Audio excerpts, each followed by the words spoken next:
Welcome friends. Welcome to our YouTube channel IAS Yatra. तो आज मैं आपके सामने डिस्कस करने जा रहा हूँ सोशल सिक्योरिटी का मुद्दा। मेरा नाम आशीष है और यदि आप मेरे चैनल पर नए हैं तो please like share and subscribe और share more to more if you like this video and click the bell icon for further notification. So ये तस्वीरें आपको कुछ जानी पहचानी लग रही होंगी। ये प्रवासी मजदूरों की तस्वीरें हैं जो अपने गृह राज्य वापस जा रहे थे कोविड 19 के दौरान, जब उनकी नौकरियां छिन गई उनसे। तो दिल्ली, बेंगलुरु और मुंबई जैसे शहरों से वो पैदल ही अपने घरों को वापस जा रहे थे, क्योंकि सरकार द्वारा उस समय तक इतने बड़े लेवल पे वापस जाने के लिए कोई इंतज़ाम नहीं किए गए थे और शायद बाद में भी नहीं किए गए थे। और बाद में जब रेलवे की तरफ से इंतज़ाम किए गए तो रेलवे का भी परिचालन उतना सुचारू नहीं रह पाया जिससे इनको कुछ किसी तरह की राहत प्राप्त हो सके। तो हम यहाँ बात करेंगे कि ये लोग अपने गृह राज्य क्यों वापस जा रहे थे। क्योंकि इनके पास किसी तरह की सोशल सिक्योरिटी नहीं थी। पीडीएस के थ्रू भी जो इनको अनाज वगैरह मिलता है वो इनके गृह राज्यों में इनके परिवार को मिलता है। यहाँ शहरों में जब ये लोग आके काम करते हैं तो इनके पास कोई परमानेंट निवास स्थान नहीं होता, तो यहाँ पे इनको राशन भी नहीं मिलता है। हालांकि सरकार ने वन नेशन वन रेशन की सुविधा चालू की है, लेकिन अभी वो पूरी तरह पूरे देश में लागू नहीं हो पाई है। वो धीरे धीरे लागू होगी। लेकिन इनके पास सोशल सिक्योरिटी नाम की कोई चीज़ नहीं थी। सोशल सिक्योरिटी मतलब आप अच्छी तरह जानते हैं कि हमारे यहाँ दो तरह के क्षेत्र हैं। एक संगठित क्षेत्र है जिसमें 7 या 6% से आसपास लोग काम करते हैं, और एक असंगठित क्षेत्र है जिसमें 94% लोग काम करते हैं। मतलब कि एक हमारे वर्कर्स का, एक हमारे कुल श्रम बल का एक बड़ा हिस्सा 94% लोग असंगठित क्षेत्र में काम करते हैं, जो कि रोज़मर्रा की कमाई पर अपने निर्भर हैं। चाहे वो रेडी पटरी वाले हों, चाहे वो डेली वेजेस पे काम करने वाले लोग हों, मजदूर हों, घरों में काम करने वाले लोग हों, और इसी तरह के अन्य कामगार जिनके पास किसी प्रकार की कोई सोशल सिक्योरिटी नहीं है। तो सोशल सिक्योरिटी क्या होती है? सोशल सिक्योरिटी होती है जैसे पेंशन है, जैसे ईपीएफओ जो है। और आपने सुना ही होगा कि ईपीएफओ वगैरह के बारे में आपने सुना होगा, जिसमें सरकार योगदान करती है, कुछ जो एम्प्लॉयर है, नियोक्ता है, वो योगदान करता है। और संगठित क्षेत्र में काम करने वाले लोगों को स्वास्थ्य क्षेत्र की और अन्य क्षेत्रों की महत्वपूर्ण सुविधाएं उनको प्राप्त होती हैं। वर्किंग कंडीशन उनको अच्छी मिलती है, और उनको जो है काम के घंटे भी उनके निश्चित होते हैं। लेकिन असंगठित क्षेत्र में इस तरह की कोई सुविधा नहीं होती, कोई सोशल सिक्योरिटी नहीं होती है। हालांकि सरकार इसके लिए प्रयासरत है, लेकिन अभी पूरी तरह इसको जो है इस प्रयास को सफलता नहीं मिल पाई है। उसके लिए काफ़ी काम करने की ज़रूरत है। तो आज हम यही डिस्कस करने जा रहे हैं दोस्तों कि सोशल सिक्योरिटी क्या है। और इस वीडियो को आपको पूरा देखने के बाद ये महसूस होगा कि ये कितना ज़रूरी है असंगठित क्षेत्र में काम करने वाले लोगों के लिए, क्योंकि अधिकतर जो हमारी आबादी है वो असंगठित क्षेत्र में ही है, और उनको सोशल सिक्योरिटी की बहुत ज़्यादा ज़रूरत है, इस क्षेत्र में काम करने की ज़रूरत है। तो शुरुआत करते हैं इस टॉपिक की।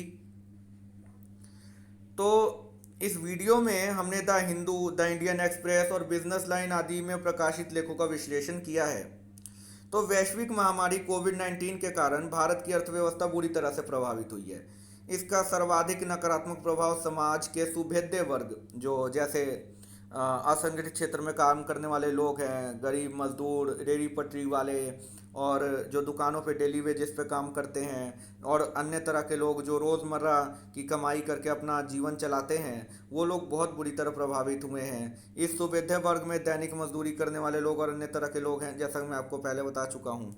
और वास्तव में लॉकडाउन के दौरान इन कामगारों की पीड़ा प्रत्येक टीवी चैनल के लिए आकर्षण का केंद्र थी, परंतु जैसे जैसे अब देश अनलॉक दिशा में आगे बढ़ रहा है, कामगारों से संबंधित मुद्दे भी हवा हो गए हैं।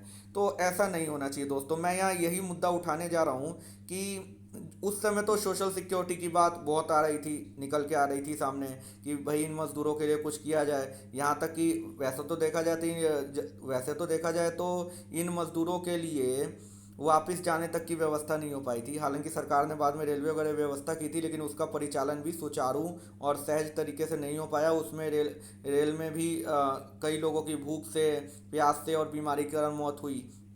वो सारा हमने देखा। उस समय सोशल सिक्योरिटी का मुद्दा जो है काफ़ी ज़ोर शोर से उठाया जा रहा था कि इनके लिए कुछ करना चाहिए। तो वन नेशन वन रेशन की भी योजना आई कि जो व्यक्ति जहाँ है वहीं मतलब कि उसको राशन मिले। और उज्ज्वला योजना के तहत भी व्यक्ति को काम मिले, सॉरी, व्यक्ति को सिलेंडर वगैरह मिले। मनरेगा के तहत भी व्यक्ति को उसके प्रदेश जहाँ वो काम कर रहा है वहीं मिले। केवल ग्रामीण इलाकों में ही नहीं, शहरी इलाकों में मनरेगा के तहत काम मिले। तो ये सारे मुद्दे जो हैं ये उठाए जा रहे थे। तो फ्रेंड्स, ये जो सारी बातें हैं वो धीरे धीरे जैसे अनलॉक की स्थिति अब आ रही है, वो वैसे ये सारी बातें हवा होने लगी हैं। लेकिन ऐसा होना नहीं चाहिए। वैसे सरकार इसके ऊपर ध्यान दे ही रही है। तो ये कुछ तस्वीरें हैं जो कोविड 19 के दौरान आ रही थी। लोग घरों को वापस जा रहे थे अपने, और पैदल कुछ लोग चल के वापस जा रहे हैं, और कुछ लोगों की ये स्थिति है। और ये सब जो ये सारी तस्वीरें हैं ये काफ़ी एक उस गर्मी के मौसम में लोग पैदल चल के लोगों के पैरों के तलवे तक बिल्कुल छाले पड़ चुके थे, और बिल्कुल तलवे पैर से अलग होने की स्थिति में आ रहे थे। गर्भवती महिलाएं जिनको अभी 2-3 घंटे हुए थे बच्चों को जन्म दिए हुए, वो औरतें भी पैदल चल के वापस जा रही थी अपने घरों को। तो बहुत एक बुरी तस्वीर निकल के सामने आ रही थी कि हम जो ये प्रवासी मजदूर हैं, जो एक तो प्रवासी शब्द को ही हटा देना चाहिए, प्रवासी क्या, क्योंकि हमारे देश के ही लोग हैं ये लोग, और ये सब भारतीय हैं। तो इनके लिए जो है अभी तक ये इंतज़ाम नहीं हो पाया कि ये लोग 2-4 महीने किसी ऐसी स्थिति में, जैसे कोविड महामारी की जो स्थिति है उसमें ये लोग कुछ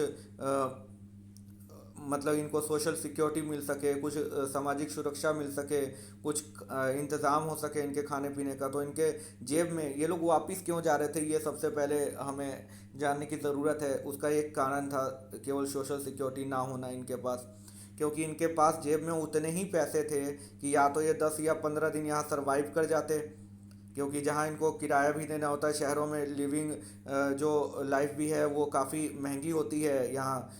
उतना मतलब कि जैसे गांव में कुछ सस्ते दरों पे अनाज वगैरह मुहैया हो जाता है। हालांकि अब तो गांव में भी नहीं होता है, लेकिन फिर भी इनको कुछ सपोर्ट तो गांव में मिल जाता, कुछ अपने परिवार के साथ रहते, कुछ भावनात्मक सपोर्ट मिल जाता। और किराए पे रहने वाले लोग या तो किराया दे लें या तो खा लें। शहरों में तो यही स्थिति हो जाएगी, तो इसलिए ये लोग वापस जा रहे थे। तो इनकी अपनी मजबूरी थी। तो ऐसा कहना कि ये एक के पीछे एक वापस जा रहे थे मानव स्वभाव है, ये बिल्कुल ठीक नहीं है। ये मानव स्वभाव नहीं है। जब आपके जेब में उतने ही पैसे हों कि जब या तो आप 10 दिन किराया मकान का भर के रह लें, या तो अपने घरों को उस पैसे से वापस चले जाएं और अपने परिवार के साथ रहें। क्योंकि जो एक गरीब का जो इमोशन होता है और एक अमीर के इमोशन में कोई फ़र्क नहीं होता है। सभी अपने परिवार के साथ इस जो महामारी की स्थिति है उसमें रहना चाहते हैं, उसमें अपने परिवार के साथ रह के अपना जो है किसी तरह का सपोर्ट जो है उनको मिले, चाहे वो छत का हो चाहे खाने पीने के। क्योंकि गांव में छत का तो कम से कम किराया नहीं देना पड़ेगा, इनके कुछ ना कुछ इंतज़ाम होंगे वहाँ पे। तो ये सब एक्सीडेंट्स थे। रेलवे का एक्सीडेंट आपको याद ही होगा, जिसमें कई लोगों की मृत्यु हो गई ट्रेन के नीचे, दर्दनाक मृत्यु हो गई ट्रेन के नीचे आने से। कई ट्रक्स जो हैं उनके एक्सीडेंट हुए, जो प्रवासी मजदूरों को ले जा रहे थे। कई लोग साइकिलों से थक कर मर गए। तो ये सब जो मुद्दे जो हैं, मैं आपको ये इतना देर लगा के इसलिए समझा रहा हूँ क्योंकि ये सोशल सिक्योरिटी का मुद्दा धीरे धीरे ख़त्म होता जा रहा है। क्योंकि इनके लिए जो कुछ करने की स्थिति थी उस समय खूब हो हल्ला हुआ था, खूब बातें हुई थी कि मज़दूरों के लिए ये करना चाहिए, वो करना चाहिए, ऐसे करना चाहिए, वैसे करना चाहिए। लेकिन हुआ कुछ नहीं उस समय, आप सभी जानते हैं। और अभी भी ये तो अब मुद्दा हमारे देश की, देखिए हमारे देश की बड़ी विडंबना है। क्योंकि हमारे देश में जब कोई भ्रष्टाचार सामने आता है, जब कोई रेप कांड सामने आता है, जब कोई कत्ल सामने आता है, जब कोई भी दुर्घटना सामने आती है, जैसे प्रवासी मजदूरों सामने मुद्दा सामने आता है, तब हम कहते तो बड़ी बड़ी बातें हैं, बहुत बड़ी बड़ी बातें करते हैं। लोग रोडों पर भी निकलते हैं, कैंडल मार्च करते हैं और बड़ी बड़ी बातें सोशल मीडिया, ट्विटर और इनमें होती हैं कि भाई ये होना चाहिए, वो होना चाहिए, इसी स्थिति को बदलनी होगी, ये स्थिति अब ज़्यादा दिन तक नहीं चल सकती है। लेकिन धीरे धीरे वो जो है हमारी जनता में जो है भूलने की आदत बहुत ज़्यादा है, और धीरे धीरे वो समय के साथ इन मुद्दों को भूल जाती है और सरकार पर से भी दबाव हट जाता है और सरकार जो है इस पर काम नहीं कर पाती है। और सरकार इन चीज़ों को भूलकर अपने राजनीति और अन्य मुद्दों में लग जाती है। जैसे आप देख ही रहे हैं कि मध्य प्रदेश में राजनीतिक मुद्दा छाया रहा, इस कोविड 19 के दौर में राजस्थान में छाया रहा। तो जनता से ज़्यादा नेताओं को अपने कुर्सियों की चिंता है, तो इस विषय में काम करने के बजाय कुछ और ही काम हो रहा है। तो इस पर मैं आप सभी का ध्यान दिलाना चाहता हूँ। इन कामगारों का गांवों से महानगरों की ओर पलायन का मुख्य कारण जो मैं आपको बता चुका हूँ, और आप यहाँ पढ़ भी सकते हैं। अपने गृह राज्यों में भी रोजगार की व्यापक कमी तथा सामाजिक सुरक्षा योजनाओं के अभाव से इनके सामने जीवन निर्वाह की अत्यंत कठिन चुनौती है। तो ये अपने गृह राज्यों में भी नहीं है, हालांकि इनको रहने का ज़रूर इंतज़ाम है, लेकिन खाने पीने का, सामाजिक सुरक्षा जो है वो सरकार की तरफ से मुहैया करानी पड़ेगी। लेकिन वो हो नहीं पा रहा है, इसीलिए इनके पास कोई ज़्यादा विकल्प है नहीं। तो इनको वापस भी आना पड़ रहा है इस कोविड 19 की स्थिति में किसी तरह। और भारतीय संविधान की मुख्य विशेषता एक कल्याणकारी राज्य की स्थापना है। आपको अच्छी तरह मालूम होगा, राज्य के नीति निर्देशक जो तत्व हैं, डायरेक्टिव प्रिंसिपल्स ऑफ स्टेट जो हैं, वो राज्यों को इस बात के लिए निर्देशित करते हैं कि एक कल्याणकारी जो है राज्य बने हमारा भारत, और सभी के कल्याण के लिए कार्य करे, जो कि सरकार करती भी है। क्योंकि एक कल्याणकारी राज्य में सबसे बड़ी जिम्मेदारी सरकार पर ही होती है। और इतना ही नहीं, सतत विकास हेतु जो एजेंडा 2030 है, ये आपको अच्छी तरह मालूम होगा, SDG गोल 2030। और सामाजिक सुरक्षा और सार्वभौमिकता का सिद्धांत निहित है इसमें। तो ये जो है, आपने ये भी देखा होगा कि कई टीचर्स हैं, जो आप तो अच्छी तरह जानते हैं कि हमारे देश के भविष्य का निर्माण हमारी कक्षाओं में होता है। और हमारे कई टीचर्स मनरेगा में कार्य करने को विवश हैं, क्योंकि उनके लिए भी जो प्राइवेट टीचर्स हैं कोई सोशल सिक्योरिटी नहीं है, और उनको मनरेगा में अपने अकुशल जहाँ पे कार्य मिलता है, एक कुशल लोग जो कि भविष्य का निर्माण करते हैं वो मनरेगा में कार्य कर रहे हैं। तो इस देश के भविष्य का निर्माण कैसे होगा, इस ओर भी सरकार को ध्यान देने की ज़रूरत है, और सरकार को कुछ करने की ज़रूरत है। और प्रवासी श्रमिक या कामगार, तो एक प्रवासी श्रमिक वह व्यक्ति होता है, ये परिभाषा है, ये आपको यूपीएससी प्रीलिम्स और मेंस में काम भी आ सकती है, खासतौर पर मेंस में। तो असंगठित क्षेत्र में अपने देश, जिसका मैं जिक्र कर चुका हूँ, असंगठित क्षेत्र क्या है, देश के भीतर या इसके बाहर काम करने के लिए पलायन करता है। प्रवासी श्रमिक आमतौर पर उस देश या क्षेत्र में स्थायी रूप से रहने का इरादा नहीं रखता है जिसमें वे काम करते हैं। और ये लोग काम करते हैं और उसके बाद अपने गृह राज्य को वापस चले जाते हैं। क्या है सामाजिक सुरक्षा? तो मैं जो आपको बता चुका हूँ, अंतर्राष्ट्रीय श्रम संगठन का ये जो है ILO, जिसकी स्थापना 1919 में हुई थी, उसके अनुसार सामाजिक सुरक्षा की ये जो अवधारणा है वो है जो स्वयं तथा अपने आश्रितों को न्यूनतम आय उपलब्ध कराने या आश्वासन प्रदान करती है, और किसी भी प्रकार की अनिश्चितता से व्यक्ति की रक्षा करती है। जैसे कोविड 19 की जो अनिश्चितता थी उससे व्यक्ति की रक्षा करती है, और किसी भी प्रकार की अनिश्चितता में उसकी रक्षा और उस व्यक्ति को सपोर्ट मुहैया कराने का वादा करती है, वही सामाजिक सुरक्षा होती है। और आश्रितों को न्यूनतम आय, मतलब कि जैसे आपने सुना होगा अटल पेंशन योजना, वो एक समय के पश्चात ये भी एक सामाजिक सुरक्षा ही है कि एक मजदूर जो है वो योगदान करता रहे उसमें, और एक 60 साल की उम्र के बाद उसको कुछ निश्चित राशि सामाजिक सुरक्षा के रूप में, पेंशन के रूप में मिलती रहेगी, जिससे वो किसी पे आश्रित नहीं रहेगा और वो अपनी जीविका चला पाएगा। परंतु आज ये जो कोविड 19 की स्थिति है, क्या ये सबसे बड़ा मुद्दा, सबसे बड़ा सवाल उठता है कि क्या ये एक मज़दूर अब योगदान कर पाएगा उसमें? क्योंकि डेली वेजेस पे जो काम करने वाले रेडी पटरी पटरी वाले, जो घरों में काम करने वाले लोग हैं, जो दुकानों पे काम करने वाले लोग हैं, तो क्या वो उनको कभी काम मिलता है, कभी नहीं मिलता है, उनके पास कभी पैसा रहता है, कभी नहीं रहता है। तो क्या वो डेली रूटीन पर जो हर महीने इसमें जो योगदान देना है वो कर सकते हैं क्या? हर हर मजदूर नहीं कर सकता, उनके पास अनिश्चितता की स्थिति होती है। तो इसमें कुछ सुधार करने की ज़रूरत है और सरकार को सपोर्ट करने की ज़रूरत है। अमेरिकन विश्वकोश में इसकी व्याख्या इस प्रकार की गई है: सामाजिक सुरक्षा कुछ उन विशेष सरकारी योजनाओं की ओर संकेत करती है जिनका प्रारंभिक लक्ष्य सभी परिवारों को कम से कम जीवन निर्वाह के साधन और शिक्षा तथा चिकित्सा की व्यवस्था करके दरिद्रता से मुक्ति दिलाना होता है। तो ये जो अमेरिकन विश्वकोश है, इसकी आप जो है उल्लेख कर सकते हैं अपने मेंस के पेपर में, और आपके नंबर भी इंक्रीज होंगे। और ये एक बड़ी परिभाषा है, इसको आपको पढ़ने की ज़रूरत है क्योंकि अंतर्राष्ट्रीय लेवल की परिभाषा है ये।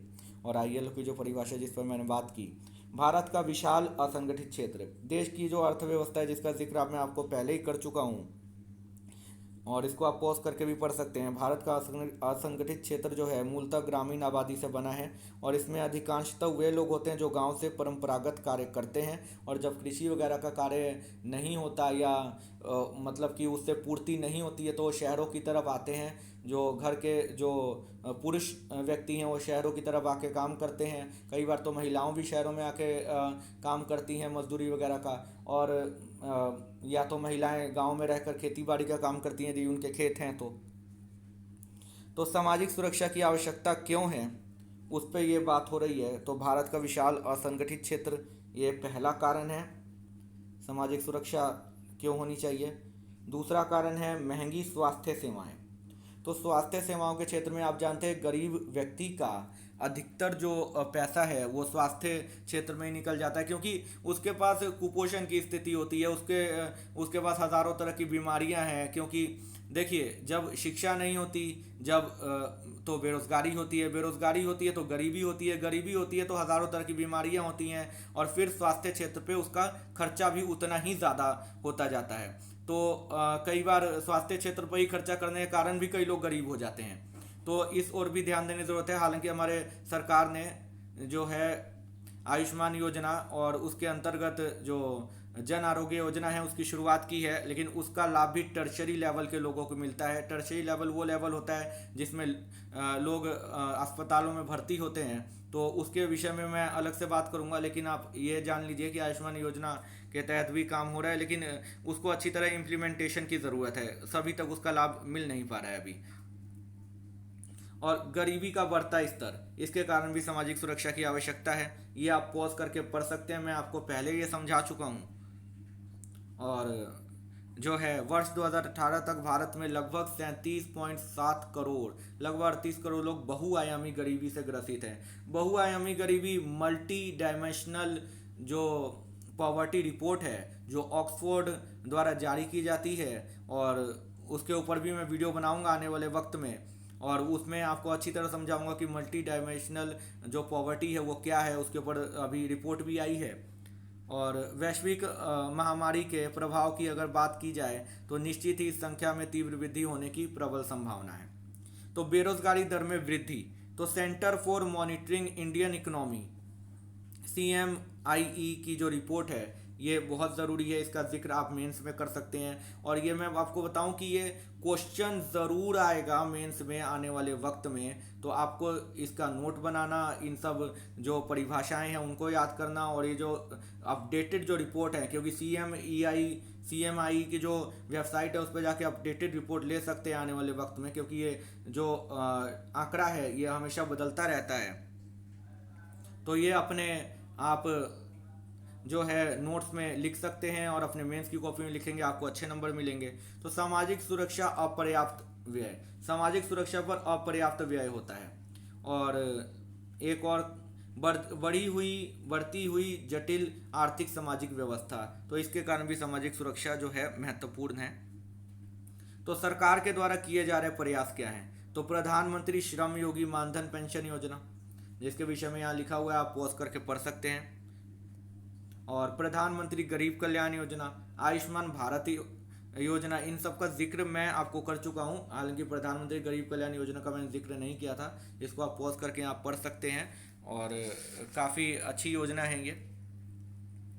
और कामगार सामाजिक सुरक्षा अधिनियम 2008 और आम आदमी बीमा योजना, वेतन संहिता विधेयक 2019, और इसके अलावा जो मैंने जिक्र किया अटल पेंशन योजना, पीडीएस सिस्टम, और जो है इसी तरह की स्वर्ण जयंती ग्राम रोजगार योजना, स्वर्ण जयंती शहरी रोजगार योजना, प्रधानमंत्री रोजगार सृजन कार्यक्रम, फिर मनरेगा है, फिर हथकरघा बुनकर योजना है, फिर हस्तशिल्प कारीगर व्यापक कल्याण योजनाएं हैं, मछुआरों के कल्याण के लिए राष्ट्रीय योजनाएं हैं।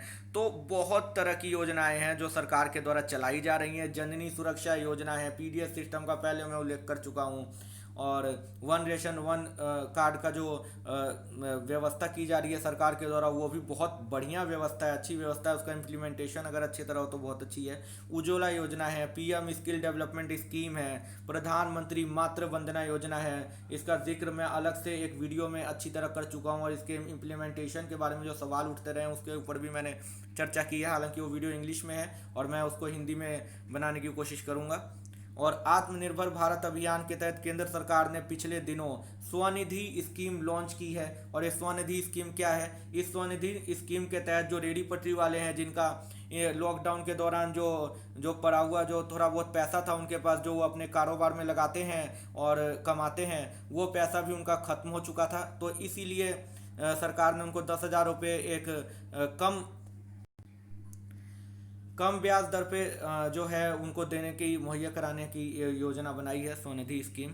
और but there is a big question जो है, यहाँ बहुत बड़ा क्वेश्चन है इम्प्लीमेंटेशन का। तो इन सब स्कीम की इम्प्लीमेंटेशन बहुत ज़्यादा ज़रूरी है। ये इम्प्लीमेंटेशन ही किसी स्कीम को फेल और किसी स्कीम को पास करती है।